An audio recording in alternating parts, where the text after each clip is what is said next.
Smash your pick. There we go.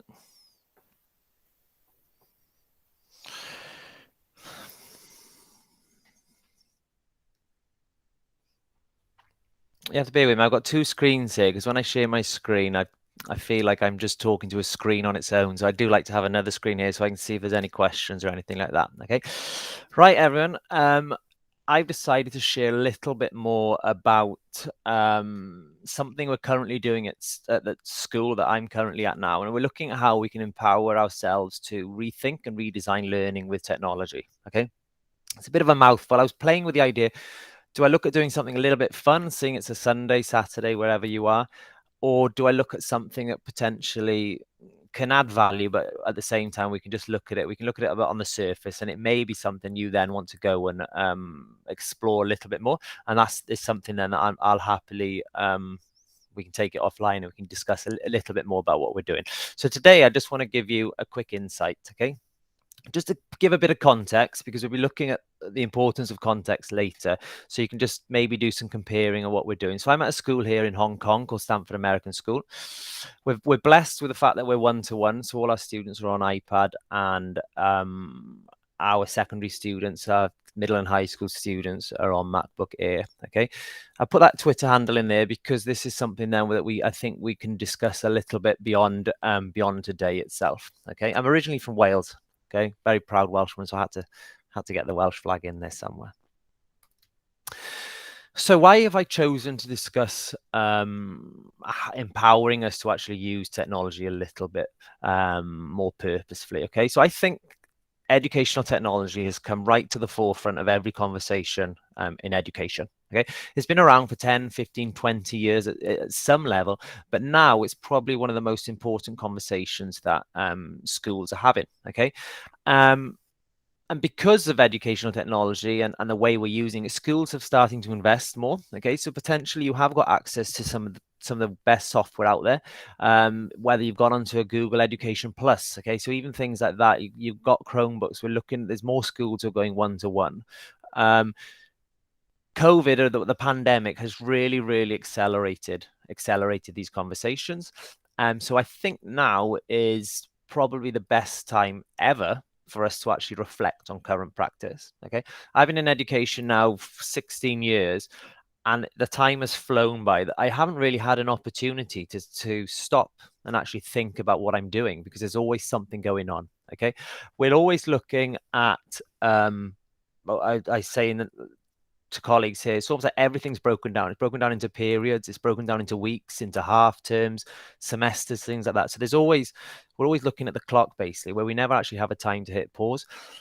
Where now might be that time. Okay, and I just want to share how we're currently doing that with us. To begin with, I think it's important that when we use technology, it has a purpose. Okay, there's been a number of times, and I'm sure I'm as guilty as anyone, that I've probably used technology just because the technology's there. Okay, I don't think it has always added value. Okay, so there's 5 questions there. I would always look to ask yourself, and then more importantly, ask the teams that you work with. Okay, so what are you hoping to achieve by using technology to begin with? Okay, what is your end goal? What is the output, be it? What is it? Whether, even if we're preparing for exams, okay, what are we actually trying to achieve?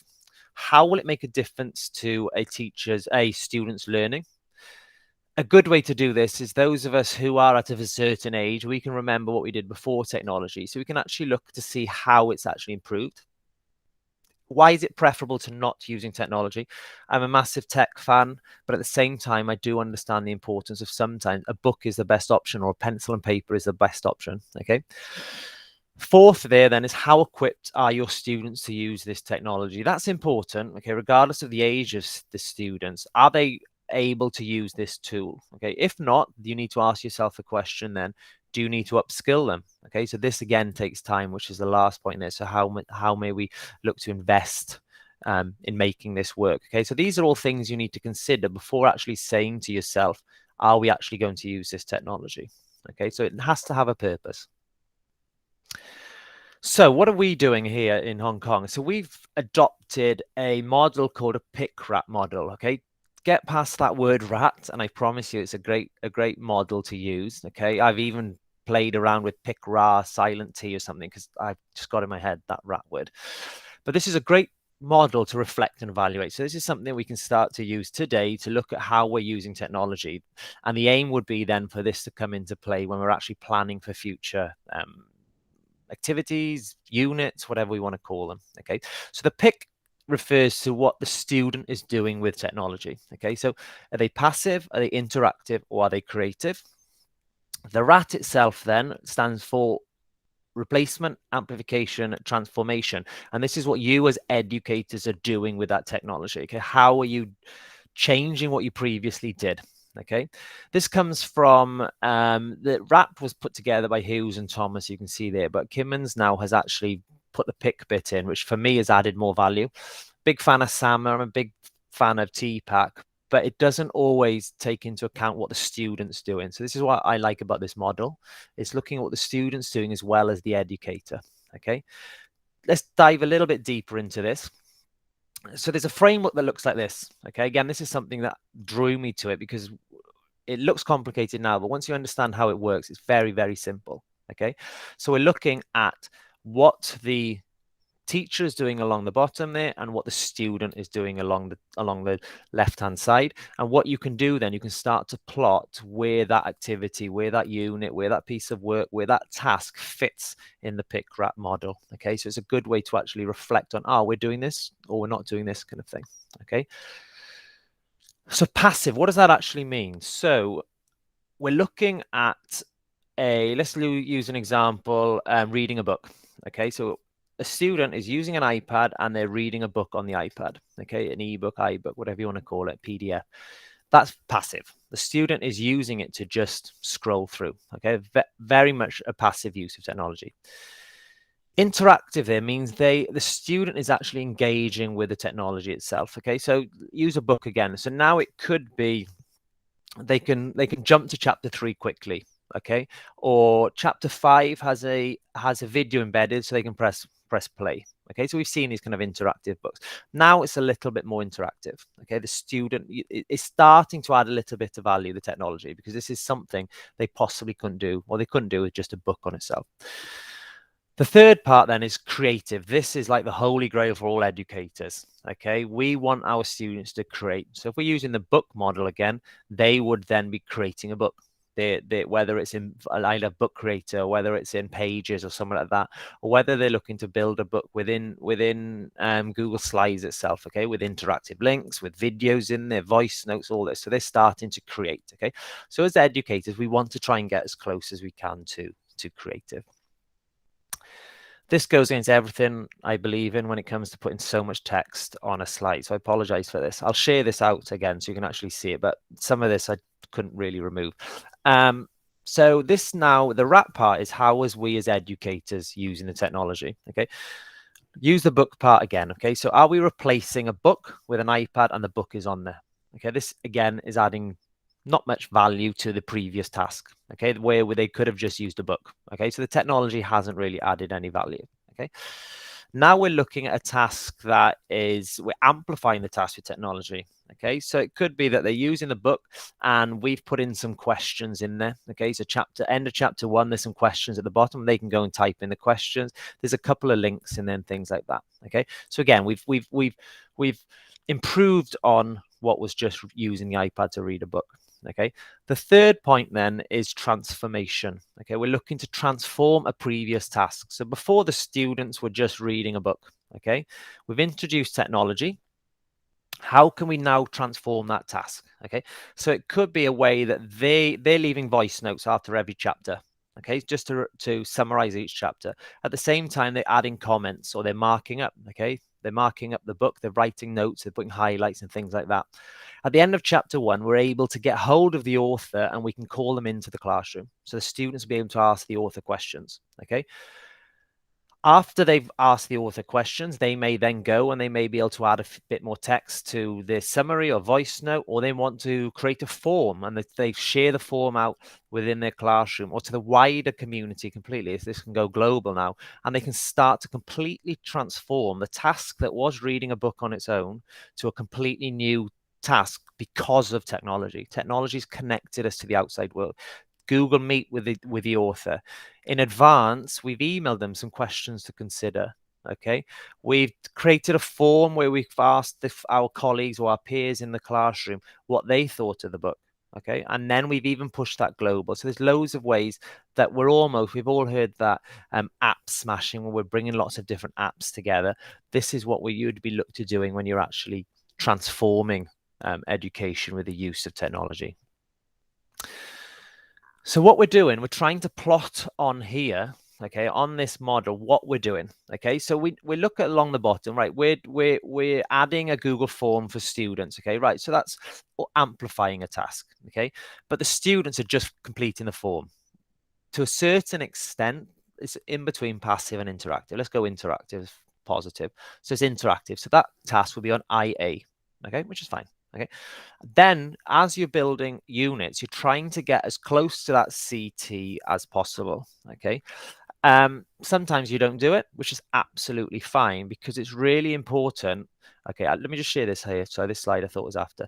So what we're doing with our teams here is we're giving them this model, and we're asking them, we're using Jamboard, great tool.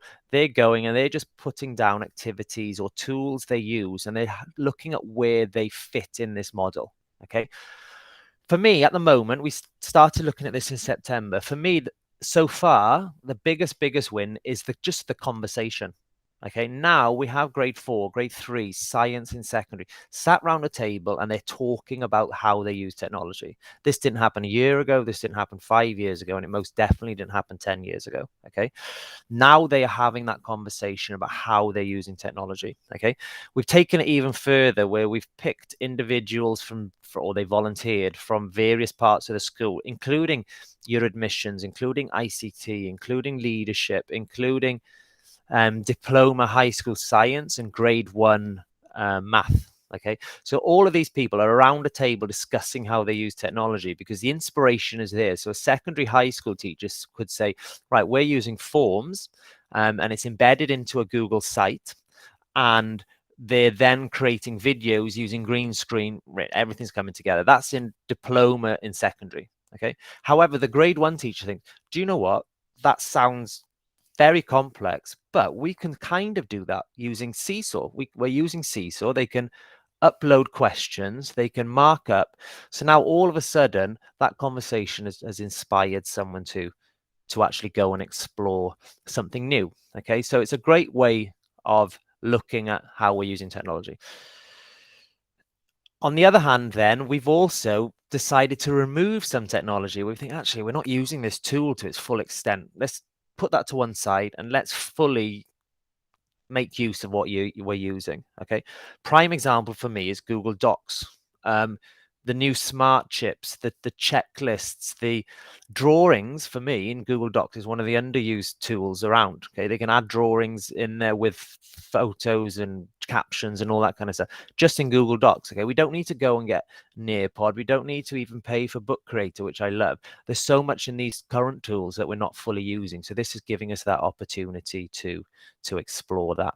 Okay, to end, then, there's a lot there. Okay, I apologize again. I was going to put SAMR in, but I knew the time. Okay, we could spend an hour just talking about PIC-RAT.